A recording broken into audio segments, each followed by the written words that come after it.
Olá a todos, muito bem-vindos à nossa nona videoaula. Na oitava videoaula, a doutora Isabelle falou com vocês um pouco a respeito de como lidar com a ansiedade. E agora, nessa videoaula, eu vou focar nos 7 momentos que estimulam a ansiedade, certo? E aí vocês vão poder voltar um pouco e ver se tudo aquilo que eu estou falando faz sentido para vocês. Certo? Vamos lá, então. Eu vou compartilhar um slide aqui que eu acho que vai ficar mais produtivo a nossa videoaula. Então, vamos lá. O primeiro momento é quando estamos ou nos sentimos ameaçados, certo?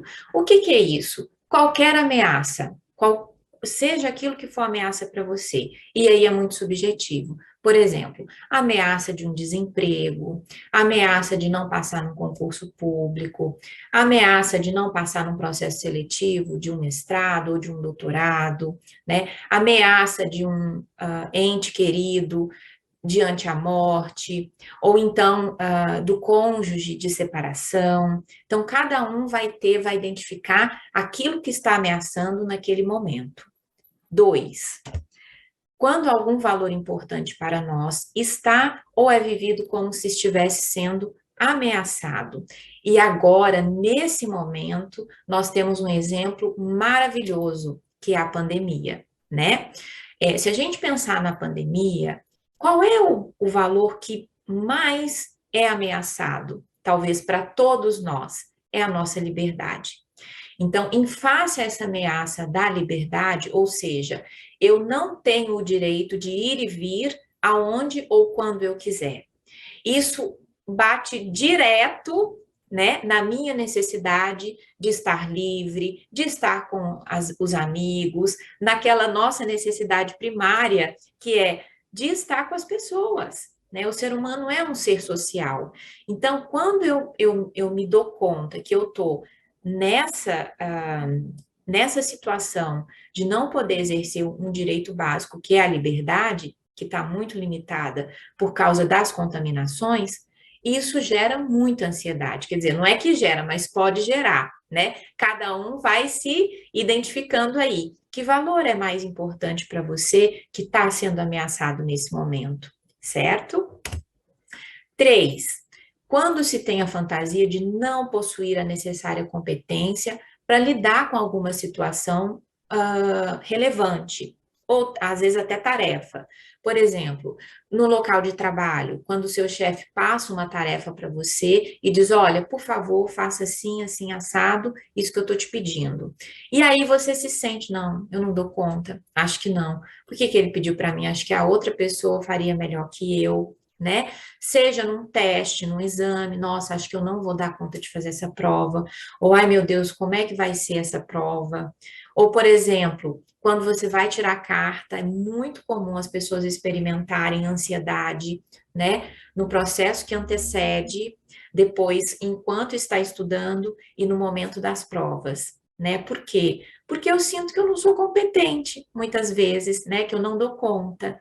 Veja se faz sentido para você.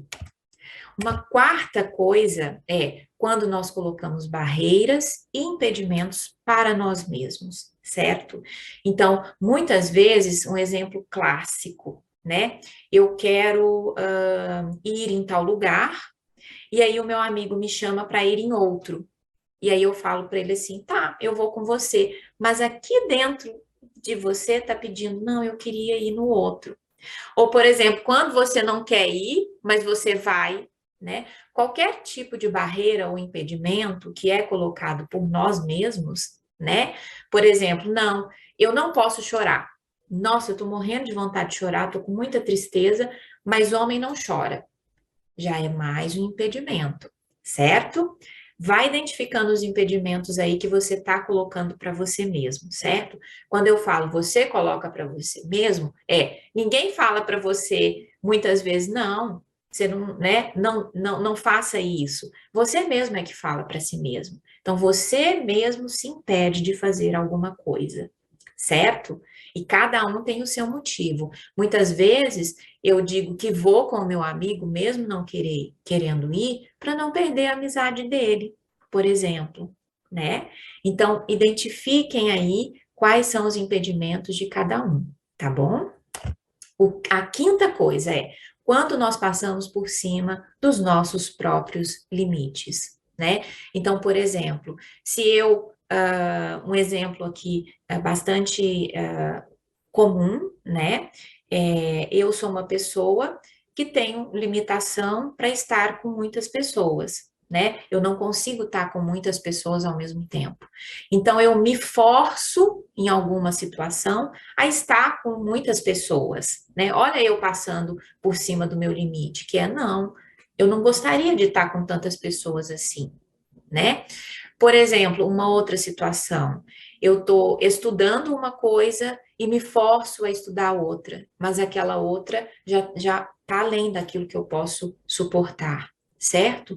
Então, mais uma vez, cada um vai pensar na situação na qual está passando pelo próprio limite. Então, toda vez que eu passo por cima de alguma coisa que fica pesado para mim, que é o meu limite, possivelmente eu possa entrar num quadro ansioso, vou ter sintomas de ansiedade.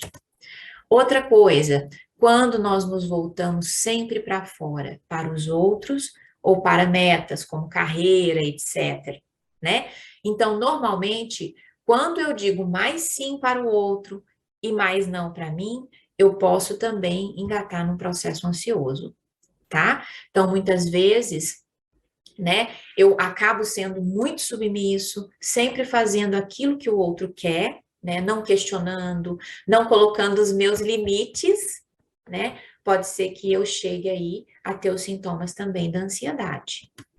E por último, é quando não atendemos às nossas necessidades, né? Então, se eu tenho alguma necessidade, eu preciso atendê-la para eu ficar tranquilo, né? Um exemplo muito básico, né? Para quem leu aquele texto que eu escrevi, deixa eu trazer ele de novo aqui, que é, olha, eu estou com sede.